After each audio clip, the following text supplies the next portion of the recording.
6.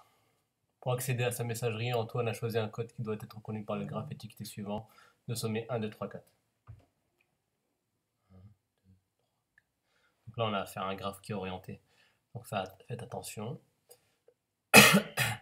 Donc une succession des lettres constitue un code possible si ces lettres se succèdent sur un chemin du graphe orienté ci-dessus en partant du sommet 1 et en sortant au sommet 4. Donc on veut aller du sommet 1 au 4. Parmi les trois cas suivants, déterminez le ou les codes reconnus par le graphe. Succès, scène et suspense. Donc là c'est très simple. Il faut suivre. Donc on part de 1. Donc succès, donc S, U, et on ne peut pas faire C. Parce que là il faut faire S, U, C.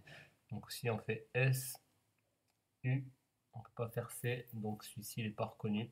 Éliminé. Ensuite scène. S, donc forcément C c'est là. E, N, et là, on peut pas, il n'y a pas d'arrêt avec la lettre E, dictée E, donc scène n'est pas reconnue. Et on va voir suspense. Donc suspense S, U, S, P, E, N, S. Il est reconnu. D'accord, donc très facile la première question. Donc succès non reconnu, scène non reconnue, suspense reconnu. Deuxième question, écrire la matrice d'adjacence A associée à ce graphe. Les sommets seront pris dans l'ordre 1, 2, 3, 4. D'accord, donc c'est très simple. On a une matrice d'ordre 4, 4 lignes, 4 colonnes.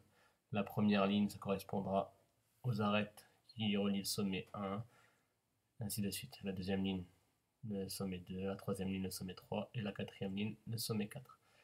Donc, je vous donne la matrice. Donc, première ligne, je vous l'explique. Donc, combien d'arêtes relient le premier sommet au premier sommet? Donc, il n'y a pas de boucle, donc c'est 0. Combien d'arêtes relient le premier sommet au deuxième sommet? Donc, on n'en a qu'une seule, donc 1. Combien d'arêtes relient le sommet 1 au 3? Il n'y en a aucune, donc 0. Combien d'arêtes relient le sommet 1 au sommet 4? Il n'y en a aucune, donc 0. D'accord, donc la première ligne, c'est pour le premier sommet. La deuxième ligne, pour le deuxième sommet. Combien d'arêtes relient le deuxième au premier? D'accord, deuxième ligne, première colonne, donc deuxième sommet au premier sommet, du deuxième au premier. Donc du deuxième au premier, on a combien d'arêtes? 1. D'accord. Maintenant ici, c'est deuxième ligne, deuxième colonne. Donc du deuxième sommet au deuxième sommet. Donc on en a une. Il faut faire attention, on a une deuxième. On a deux boucles. Donc 2. Maintenant du deuxième au troisième. Deuxième ligne, troisième colonne. Du deuxième sommet au troisième sommet. D'accord. Deuxième au troisième, 1. Et la dernière valeur ici, donc c'est deuxième ligne, quatrième colonne, donc deuxième sommet, quatrième colonne, donc 2, 4, du 2 au 4, il n'y a aucune arête, donc 0. Et vous faites la même chose pour les deux autres. Donc si vous n'avez pas compris, vous pouvez me poser une question, m'envoyer un message pour vous expliquer. Question 3. Déterminant en justifiant le nombre de codes de 4 lettres reconnus par ce graphe. Donc, il faut bien comprendre qu'ici, le but c'est d'aller du sommet 1 au sommet 4. D'accord? Donc on peut avoir des codes à 4 lettres, à 5 lettres, à 6 lettres, à 7 lettres, etc. Puisqu'on peut faire ça. Hein. On peut faire S, après on peut faire P, P, P, P, je peux tourner 10 fois et après faire C, C. Donc ça me fera un code avec je ne sais pas combien de lettres. Donc, mais nous, ce qui nous intéresse, c'est 4 lettres.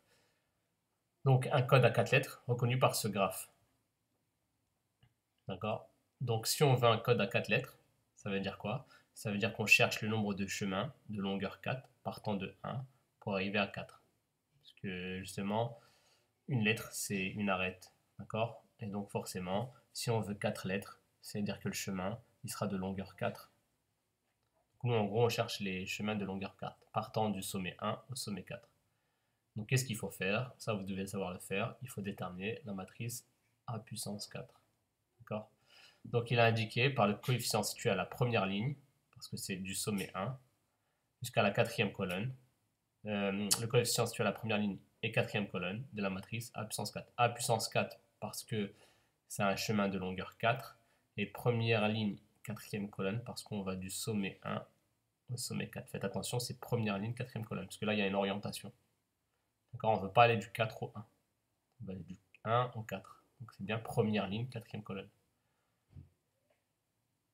Et donc, comment faire pour ça? Pour la matrice A puissance 4, ben on prend sa calculatrice, on entre la matrice A et la calculatrice. Je vous l'ai déjà montré la manipulation, donc vous l'avez dans votre cours.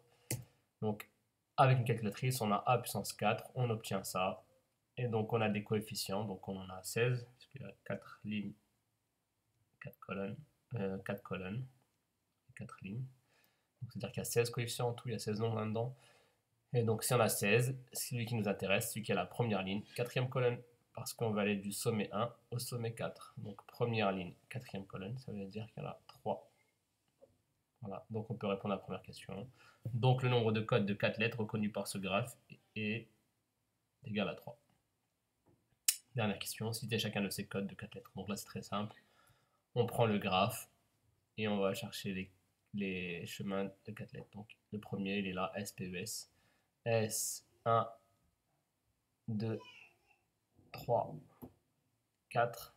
D'accord, donc ce chemin-là est bien de longueur 4 et on va bien du 1 au 4. Deuxième chemin, SCES. 1, 2, 3, 4. Et dernier chemin, SENS. 1, 2, 3, 4. Voilà, il n'y en a pas d'autres, vous pouvez chercher, vous ne trouverez pas. Pour mercredi, je vous donne un deuxième exercice, la suite en fait. Donc voilà, c'est un exercice. Et on a un autre, l'exercice 3. Voilà, vous mettez pause et vous les faites. Je vais essayer de vous les envoyer par message. Voilà, donc ici. Voilà.